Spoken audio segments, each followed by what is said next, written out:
Hey folks, welcome to ByteBay. Today, let's understand load balancers. You know, that thing we randomly draw with this symbol, act like we know about it, but we really don't.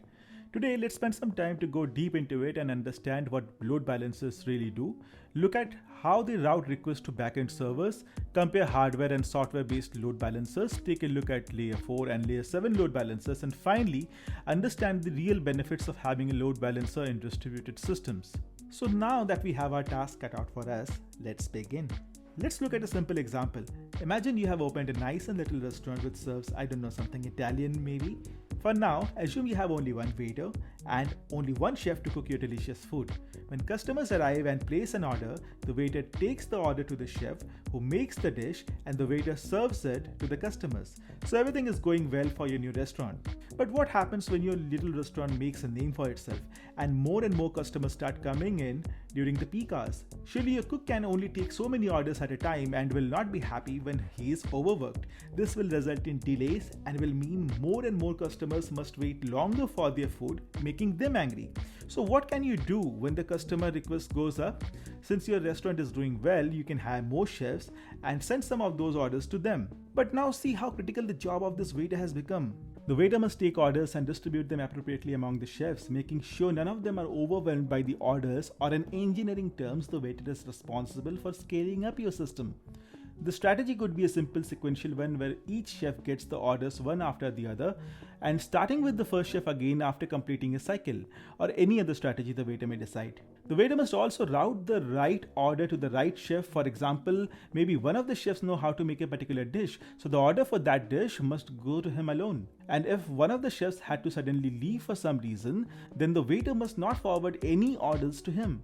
The waiter is deciding how to route the requests to distribute the load. The waiter has helped scale up your order handling. The waiter is efficiently routing requests to the available chefs, eliminating a single point of failure, and the customers are only dealing with the waiter and not the chefs directly. So in other words, the waiter is your load balancer.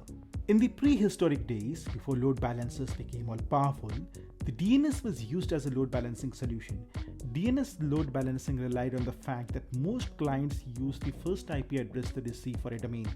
So if user hits somedomain.com on browser, the request will go to a domain name server which will figure out the IP of the domain and return the list of IP addresses.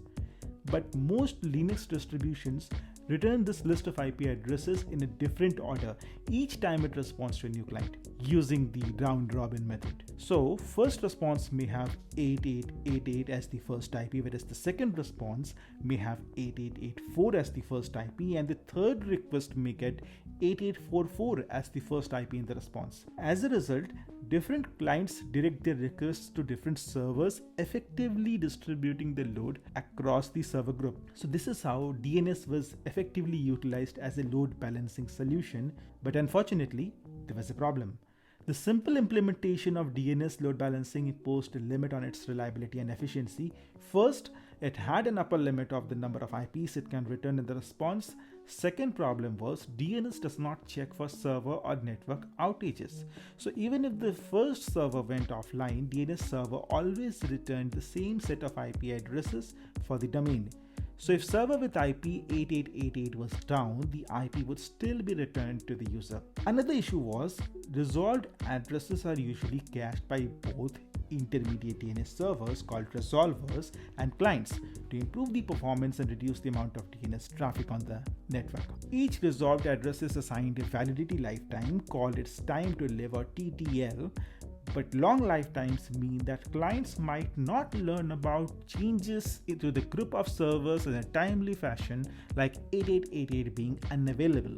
On the other hand, if the TTL value is kept low, then it will improve accuracy but lead to the increased processing and DNS traffic that caching is meant to mitigate in the first place. While DNS-based load balancing comes with its own issues and still finds its use in some specific use cases, it essentially gave way to more sophisticated load balancing solutions known as the modern-day application delivery controllers. Load balancers typically come in two flavors, hardware-based and software-based. Vendors of hardware-based solutions load proprietary software onto the machine they provide, which often uses specialized processors to cope with increasing traffic at your website, you will have to buy more or bigger machines from the vendor. Software solutions, on the other hand, generally run on commodity hardware such as compute instance on the cloud, making them less expensive than hardware-based load balancers and also more flexible. You can install the software yourself on the hardware of your choice or in cloud environments like AWS EC2. What else? Hardware-based load balancers can provide fast throughput due to software running on specialized processors. They do come with increased security since only the owners can access the service physically, which is debatable again, and some people may not agree because it is not always possible to ensure that. They do have a fixed one-time cost associated with them, which you pay during the purchase. You don't have to keep paying as part of a subscription plan though, but they just cannot scale when they reach the maximum number of connections that they can support. Either the connections will be refused or the service will degrade until additional machines are purchased and installed. So in the case of hardware-based load balancers, scaling has to be done by buying more hardware-based load balancers. And also this will need constant support from vendors because not everyone in your organization may have the knowledge to support this kind of hardware. Whereas software-based load balancers have the flexibility to adjust for changing needs, they can scale beyond an initial capacity by simply adding more software instances in different compute instances. They have a lower cost than purchasing and maintaining physical machines. Software can run on any standard device, which tends to be cheaper. And finally, this model allows cloud providers to offer load balancer as a service. This one is particularly of real importance, well, mainly because how popular it has become over the last few years. Load balancer as a service, commonly provided by cloud service providers, simply means cloud providers can now spin up compute instances, download a load balancing software on those instances, which can either be proprietary or open source, allow us to scale these instances and give us controls to specify how we want to route requests to our backends as we happily hand them over all our money. But when it comes to how load balancers operate, they are widely categorized into two types, namely layer 4 and layer 7 load balancers. To understand what is layer 4 or layer 7, take a look at this open system interconnection or the OSI model. OSI is a theoretical model that splits the communications between computing systems into 7 different abstraction layers as seen here. The layer 7 load balancer routes requests based on the information present in layer 7, that is the HTTP protocol, while layer 4 load balancers do the same based on the information present in layer 4, that is the TCP/UDP protocols at the transport layer. So a layer 4 load balancer bases the load balancing decision on the source and destination IP addresses as well as the ports recorded in the TCP or UDP packet of the transport layer, without considering the actual data in the packet. The client only knows about the load balancer public IP, which is usually the public IP mapped to the website's domain, and only sends requests to that domain. The load balancer receives the TCP request, looks at the IP and ports in the TCP or UDP packet, performs a network address translation, changing the destination IP with the IP of the chosen server, and finally forwards the same TCP connection to the chosen server. When the load balancer receives the response from the server again, it performs a network address translation, and this time it updates the source IP in the TCP or UDP packet with its own IP address and returns the response. Bottom line is, they manage traffic on a packet by packet basis without looking at the actual data inside the packet. Layer 4 load balancers require less computation than more sophisticated load balancing methods of a layer 7 load balancer, but as CPU and memory are now sufficiently fast and cheap, the performance advantage of layer 4 load balancing has become negligible or irrelevant in most situations. Layer 7 load balancers, on the other hand, operate at the highest level in the OSI model, that is the application layer, with the main protocol for this being HTTP.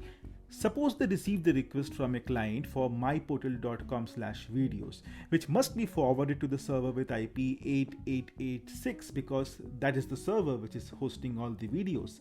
The layer 7 load balancer receives the HTTPS request, inspects the data in the packet, creates a new TCP connection with the chosen destination server, writes the request to the server, gets the response back, and finally responds to the client. Since the client does not know about the actual server it is connecting to, layer 7 load balancers often act as reverse proxy servers. So in a nutshell, layer 7 load balancers base their routing decisions on various characteristics of the HTTP header and on the actual contents of the message. As a result, it can make some smart and intelligent decisions for routing the requests. Now, this is in contrast with layer 4 load balancers, which manage traffic on a packet by packet basis. Here, layer 7 load balancers can read requests and responses in their entirety. But this can also make a layer 7 load balancer more expensive in terms of the computational power needed as compared to a layer 4 load balancer. But it can also lead to an overall greater efficiency. If we compare layer 4 and layer 7 load balancers, these are the major differences. A layer 4 load balancer uses the transport layer of OSI model to make routing decisions. It does not look at the original data in the request. It forwards the same TCP connection to backend servers that clients initiated. It is more efficient than layer 7 load balancers as it only reads the IP and ports and doesn't process the actual data, which is debatable given how layer 7 load balancers have caught up in the recent years in terms of computational power, making them almost equally efficient. And since it does not look at the data in the request, it does not make smart routing decisions.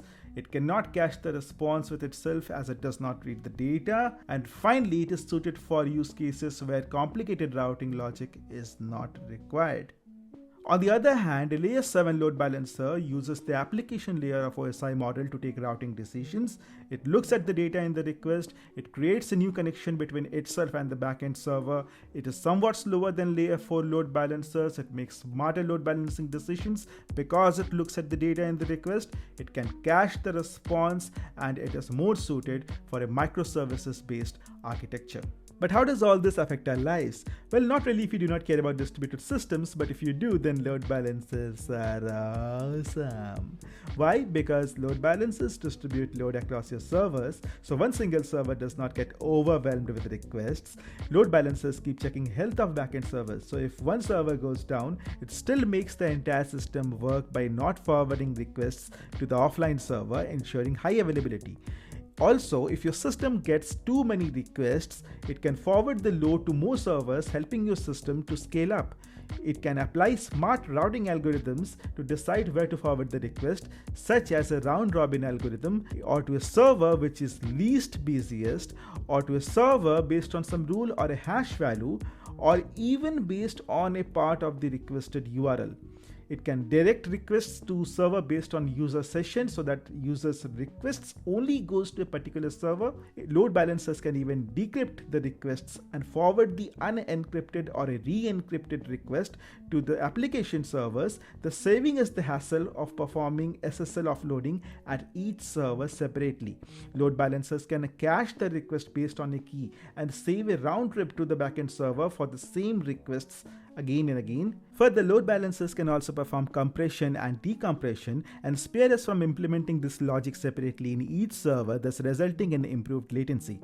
An application load balancer can also protect your application by blocking many common DDoS attacks such as send floods or UDP floods. Application load balancers automatically scale to absorb the additional traffic when these types of attacks are detected, or may rate limit the requests in case there is a sudden spike in the traffic. And finally, at the end of the day, if your load balancer itself goes down, you can have another one on standby, either in active-active or active-passive configuration, thus making sure that even in this case, your overall system still keeps working. Now with all that, I think it's a good time to stop going gaga over load balancers. So that's it folks about load balancers, and if you really like this video, please like and subscribe to the channel. That would motivate me to make more videos like this. Till then, see you all.